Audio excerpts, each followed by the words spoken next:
വാഗമൺ ടൗണിലൂടെ കടന്നു പോകുന്ന റോഡിന്റെ ദുരവസ്ഥ സഞ്ചാരികളുടെ അടക്കം നടുവൊടിക്കുകയാണ്. വാഗമൺ സൊസൈറ്റി കവല മുതൽ ടൗൺ വരെയുള്ള റോഡിന്റെ ഭാഗമാണ് വിവിധയിടങ്ങളിൽ വലിയ രീതിയിൽ തകർന്ന കുണ്ടും കുഴിയുമായി കിടക്കുന്നത്. സഞ്ചാരികളുടെ അടക്കം വാഹനങ്ങൾ വളരെ പ്രയാസപ്പെട്ടാണ് ഇതുവഴി കടന്നു പോകുന്നത്.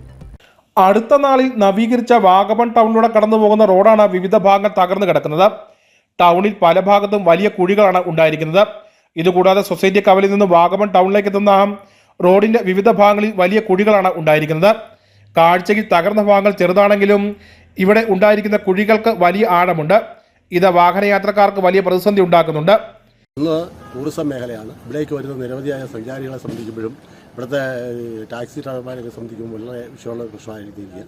കാരണം ഇവിടെ നിന്ന് ഈ ഓഫ് റോഡിനൊക്കെ ആണെങ്കിലും അല്ല വിനോദസഞ്ചാരികളെ കൈകാണിച്ച് നിർത്തുകയൊക്കെ ചെയ്യുമ്പോൾ അവരുടെ വണ്ടികളൊക്കെ വന്ന് ചാടിയിട്ട് നമ്മൾ ഉടുത്തിരിക്കുന്ന വസ്ത്രമടക്കം ഉള്ളത് മുഷിയുകയും ആ ഒരു നിലപാട് എനിക്കുണ്ട്.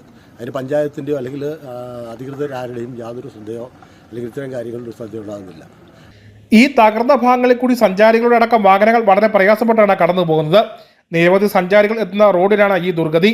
നിരവധി തവണ നാട്ടുകാരടക്കം ഈ വിഷയത്തിൽ പരാതിയുമായി രംഗത്ത് വന്നെങ്കിലും പൊതുമരാമത്ത് വകുപ്പിന്റെ ഭാഗത്തുനിന്ന് ഒരു നടപടിയും ഇതുവരെ ഉണ്ടായിട്ടുമില്ല. ഇരുചക്ര വാഹനയാത്രക്കാർ അടക്കം ഈ കുഴിയിൽപ്പെട്ട് അപകടത്തിൽപ്പെടാറുണ്ടെന്നാണ് നാട്ടുകാർ പറയുന്നത്. പൊതുമരാമത്ത് വകുപ്പ് അധികൃതരുടെ നേതൃത്വത്തിൽ ഈ റോഡിന് തകർന്ന ഭാഗങ്ങൾ അടിയന്തരമായി നവീകരിക്കണമെന്ന ആവശ്യം ശക്തമായിരിക്കുകയാണ്. News bureau, Peermade.